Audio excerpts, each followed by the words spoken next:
Om Swastiastu. Perkenalkan, kami dari kelompok 5 akan mempresentasikan materi mengenai planning calls and making appointment. Adapun kelompok kami beranggotakan 5 orang anggota kelompok, yaitu yang pertama saya sendiri atas nama Iko Magus Sarta Dharma, nomor absen 8. Perkenalkan, nama saya Putu Gede Pancayoga, nomor absen 5. Perkenalkan, nama saya Natasha Krisna Putri Kalo, absen 10. Perkenalkan, nama saya Nikada Ayu Pratnyani, nomor absen 17. Perkenalkan, nama saya Niputu Wiwi Yuliantari, nomor absen 25. Baik, di sini saya akan menjelaskan latar belakang dari materi ini. Ketika kita akan berkunjung ke sebuah klien untuk melakukan penjualan, itu merupakan pengalaman yang sangat menegangkan yang akan dilalui oleh seorang tenaga penjual, karena adanya banyak ketidakpastian seperti kita tidak tahu apakah orang yang akan kita temui itu ramah atau tidak kepada kita. Kita juga tidak akan tahu apakah orang yang akan kita temui bersikap helpful atau bahkan kejam, seperti memberikan pertanyaan-pertanyaan sulit yang akan merontokkan semangat kita. Kita juga tidak akan tahu apakah ketika kita akan meninggalkan kantor mereka, kita akan meninggalkan sebuah janji, sebuah pesan, atau bahkan tangan kosong. Parahnya, kebanyakan penjual tidak mempersiapkan diri dengan baik untuk sebuah kunjungan penjualan. Maka dari itu, diperlukanlah sebuah planning calls atau rencana kunjungan. Rencana kunjungan ini merupakan salah satu poin penting untuk menciptakan loyalitas pelanggan. Rencana penjualan atau planning calls ini merupakan strategi distribusi atau distribution strategi untuk mengelola sebuah wilayah pemasaran. Ada beberapa langkah yang dilakukan salesman untuk planning calls, seperti making appointment atau membuat janji kepada customers. Membuat janji kepada customer mungkin suatu hal yang sangat penting bagi customer, karena customer menjadi tahu bahwa hari ini akan ada beberapa salesman yang akan datang untuk melakukan kunjungan penjualan. Selanjutnya saya akan menjelaskan rumusan masalah dari materi ini. Yang pertama, apa sih itu planning sales call and making appointment? Yang kedua, apa saja manfaat dan tujuan dari planning sales call? Yang ketiga, apa saja sih keuntungan dari planning sales call? Yang keempat, apa saja langkah-langkah yang akan dilakukan dari planning sales call? Yang kelima, apa saja yang perlu diperhatikan dalam membuat appointment? Dan yang terakhir, bagaimana cara membuat janji lewat media komunikasi atau lewat telepon. Adapun tujuan dari materi ini yaitu yang pertama, untuk mengetahui apa itu planning sales calls and making appointment. Yang kedua, untuk mengetahui apa saja manfaat dan tujuan dari mempelajari planning sales call. Yang ketiga, untuk mengetahui keuntungan dari planning sales calls. Yang keempat, untuk mengetahui langkah-langkah yang akan dilakukan dari planning a sales call. Yang kelima, untuk mengetahui hal-hal yang perlu diperhatikan dalam membuat appointment. Dan yang terakhir, untuk mengetahui membuat janji lewat media komunikasi atau lewat telepon. Di sini saya akan menjelaskan mengenai pengertian planning sales call and making appointment. Yang pertama, ada pengertian planning sales call. Planning sales call berarti rencana kunjungan kepada calon pelanggan. Jika sudah menjadi pelanggan, kita bermaksud untuk membina hubungan baik dan memastikan calon pelanggan tetap membeli lagi dari perusahaan kita. Jika belum menjadi pelanggan, kita berharap dengan kunjungan penjualan atau sales call ini maka akan terjadi penjualan. Tujuannya untuk menghasilkan penjualan ataupun meningkatkan penjualan bagi yang sudah menjadi pelanggan serta menggunakan waktu yang baik saat melakukan sales call atau kunjungan ke calon pelanggan. Pengertian yang kedua ada making appointment. Making appointment berarti membuat janji temu dengan calon pelanggan. Seorang sales harus membuat janji terlebih dahulu sebelum melakukan demo produk kepada calon pelanggannya. Hal ini bertujuan supaya seorang sales bisa lebih siap menjelaskan secara detail dan menyeluruh tentang produk yang hendak ditawarkan, serta bisa melakukan pendekatan secara efektif dan efisien terhadap calon pelanggannya. Selanjutnya, adapun manfaat dan tujuan dari planning sales call.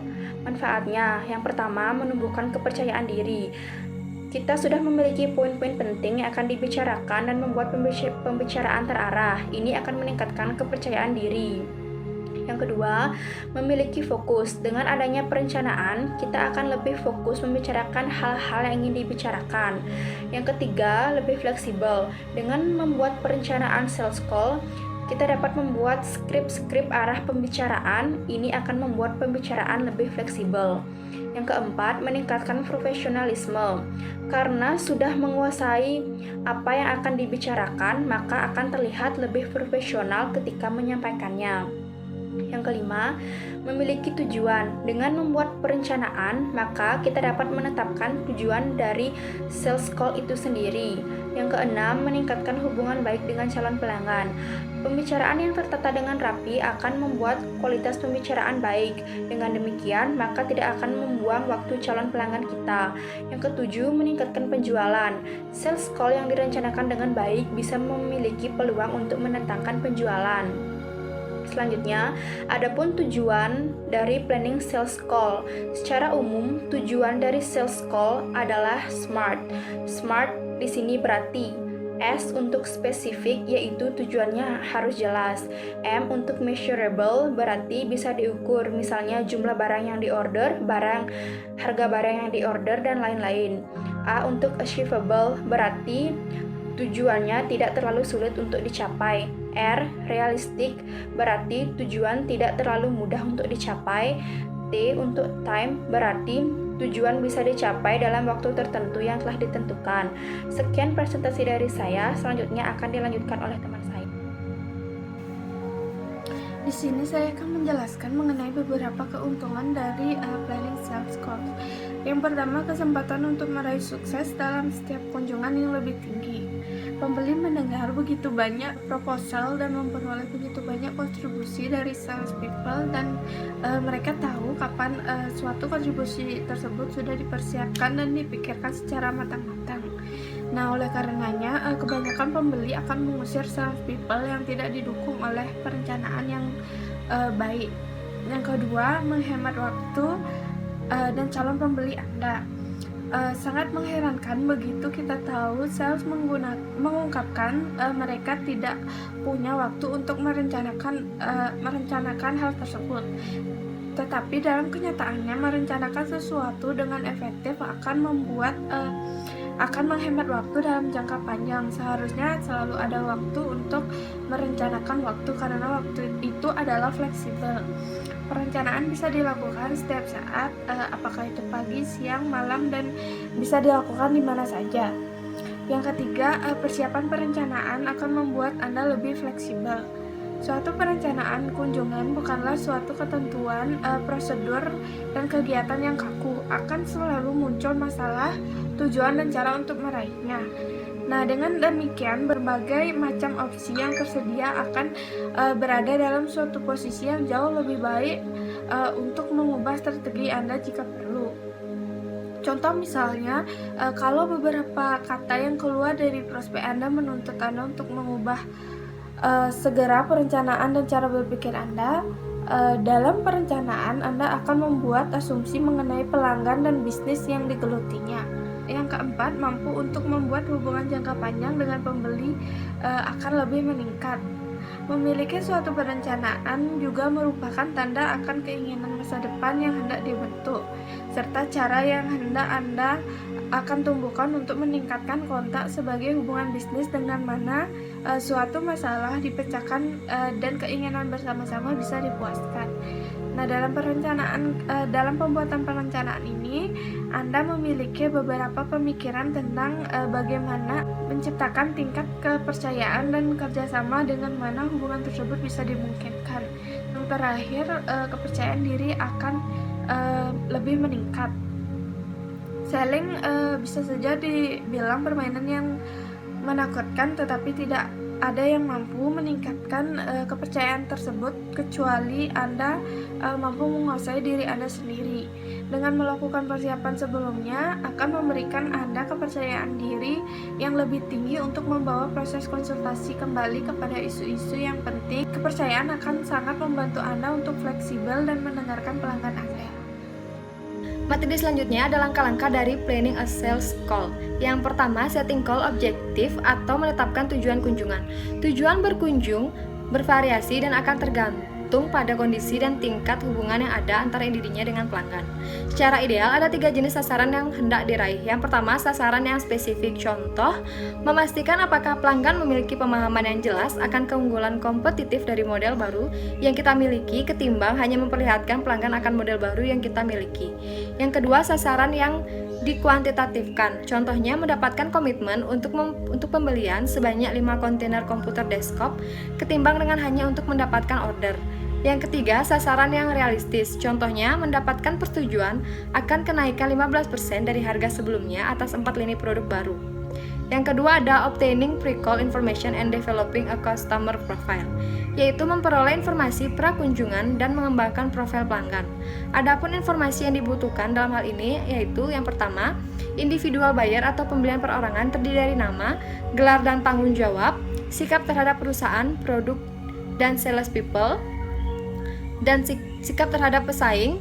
Selanjutnya pandangan dan opini yang terhadap produk tertentu atau isu-isu tertentu di masyarakat, personalitas dan social style-nya, latar belakang pendidikannya, dan yang terakhir hobi, personal interest, dan lain sebagainya. Yang kedua, the organization atau organisasi. Terdiri dari yang pertama, jenis organisasinya, producer, wholesaler, retailer, dan lain sebagainya. Yang kedua, benefit yang dicari pelanggan.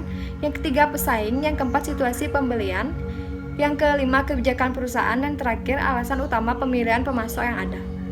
Ketiga, ada preparing a call format atau mempersiapkan format panggilan. Sekali seorang salespeople telah memutuskan sasaran dari kunjungan yang dilakukan, maka salespeople harus mencari informasi dan mengembangkan profil pelanggan. Selanjutnya, dia harus mulai mengembangkan suatu outline tentang bagaimana kunjungan ini akan berlangsung, apa yang akan disampaikan dan diperlihatkan, dan dalam urutan yang bagaimana. Selanjutnya, yang keempat atau yang terakhir ada making the appointment. Kunjungan penjualan yang paling efektif akan terjadi bila appointment atau janji ketemu sudah dibuat terlebih dahulu. Keuntungan untuk membuat janji ketemu terlebih dahulu yaitu yang pertama, menghemat waktu, yang kedua, kesempatan untuk ketemu orang yang tepat, yang ketiga, mempersiapkan alasan yang sah bagi salespeople untuk berada di sana, dan yang terakhir, kemungkinan untuk menghasilkan kesempatan yang produktif bagi sales dan pelanggan. Hal yang perlu diperhatikan dalam membuat appointment. Yang pertama, appointment with regular customer atau janji dengan pelanggan reguler. Membuat appointment dengan pelanggan yang sudah pernah ditemui sebelumnya biasanya terjadi secara langsung. Nama perusahaan dan Anda pasti sudah diketahui dan biasanya menjadi catatan atas kunjungan-kunjungan sebelumnya. Yang kedua ada appointment with prospect atau janji dengan prospek. Pendekatan yang berbeda diperlukan saat bertemu dengan prospek untuk pertama kali. Prospek biasanya adalah orang sibuk yang tidak memiliki waktu dan maksud untuk bertemu atau berkunjung baik secara langsung ataupun lewat telepon. Yang selanjutnya ada saying the right person atau melihat orang yang tepat. Ada dua pemikiran di sini. Pertama, lakukan dari atas. Jika Anda mampu membuat kontak pertama dengan orang-orang pada level atas, maka Anda akan lebih mudah juga untuk mendekatkan diri pada orang-orang yang berada di level bawah. Selanjutnya ada choosing the right time atau memilih waktu yang tepat. Ada dua peraturan yang harus diperhatikan. Yang pertama, saat jam kerja bukanlah saat yang tepat untuk melakukan kunjungan penjualan, yaitu pada jam 7.30 sampai 9.00, di mana pelanggan akan menyiapkan segala sesuatunya untuk hari itu dan pelanggan akan menyelesaikan tugas-tugas di hari sebelumnya. Yang kedua, pada Senin pagi dan Jumat sore bukanlah waktu yang tepat untuk melakukan kunjungan, di mana biasanya perusahaan akan mengadakan rapat di saat-saat itu. Baik, di sini saya akan melanjutkan mengenai making appointment by telephone atau membuat janji melalui telepon. Walaupun memungkinkan membuat janji atau appointment dengan perantara orang ataupun surat, tetapi dua cara tersebut sangat tidak efektif. Karena yang pertama, sangat menyita waktu bagi para sales untuk mendatangi atau membuat surat tersebut. Yang kedua, yaitu banyak menyita waktu dan kecil kemungkinan untuk meraih sukses karena kita tidak dapat berbicara langsung dengan orang yang kita tuju. Dalam membuat janji melalui telepon atau making appointment by telepon, ada beberapa hal yang perlu kita perhatikan. Salah satunya yaitu telepon manners atau tata krama dalam bertelepon. Dalam kita bertelepon, tidak hanya serta-merta kita menekan tombol lalu berbicara saja, namun ada beberapa tata krama yang perlu kita perhatikan, yaitu seperti yang pertama ini, yaitu mengucapkan salam dan memperkenalkan diri terlebih dahulu. Seperti contoh, kita mengucapkan halo, selamat pagi, selamat siang, selamat sore, ataupun selamat malam, dan kita memperkenalkan diri kita, nama kita, dan instansi dari mana kita berasal. Yang kedua, ada menggunakan bahasa yang formal, baik, dan sopan. Berguna agar tidak ada kesalahpahaman arti dari lawan bicara sehingga mengetahui maksud dan tujuan dari tema pembicaraan. Yang ketiga, tidak berbicara dengan orang lain selagi kita menelpon. Kita harus fokus terhadap satu pembicaraan saja agar tidak ada kesalahan dalam berbicara. Yang keempat, tidak berbicara sambil makan atau mengunyah permen. Jika kita berbicara sambil makan, maka suara kita akan terdengar kurang jelas dan bahkan dapat membuat kita tersedak karena kita sambil berbicara. Yang kelima, berbicara tidak terlalu banyak basa-basi. Jika terlalu banyak basa-basi, mungkin orang yang akan kita telepon merasa bosan atau merasa tidak tertarik dengan apa yang kita bicarakan pada saat itu. Kemudian yang keenam ada tidak berbicara dengan nada kasar apalagi membentak. Ini akan membuat kesan seperti marah dan membuat lawan bicara kita akan merasa dimarahi sehingga ia akan mengakhiri pembicaraannya. Yang ketujuh ada nada dan intonasi bicara tidak terkesan malas dan tidak ramah. Akan menyebabkan lawan bicara merasa malas pula untuk berbicara dan malas meladeni atau bahkan tidak menghiraukan apa yang sedang kita bicarakan. Yang kedelapan ada mencatat pesan atau pembicaraan. Semua pesan wajib dicatat agar kita tidak lupa akan pesan yang harus disampaikan. Dan yang terakhir ada sampaikanlah pesan kepada orang yang dituju si penelpon. Jika ada pesan, maka pesan itu wajib disampaikan karena setiap pesan itu pasti penting bagi si penerima pesan. Selanjutnya yaitu ada leave message atau meninggalkan pesan. Satu dilema bagi sales dalam membuat appointment lewat telepon adalah apakah akan meninggalkan voicemail message jika tidak dapat menghubungi pelanggannya. Voicemail message adalah layanan pesan suara untuk merekam suara kepada nomor yang akan dituju. Adapun langkah-langkah yang dilakukan jika ingin meninggalkan pesan yaitu yang pertama, perkenalkan diri, yang kedua, menyebutkan nomor telepon, dan yang ketiga, sampaikan pesan yang ingin disampaikan secara singkat dan jelas, dan yang terakhir yaitu tutup pesan dengan ucapan terima kasih. Baik, sekian materi yang dapat kelompok kami sampaikan. Apabila ada banyak kesalahan, kami mohon maaf yang sebesar-besarnya. Akhir kata kami tutup dengan Parama Santi. Om Santi Santi Santi Om.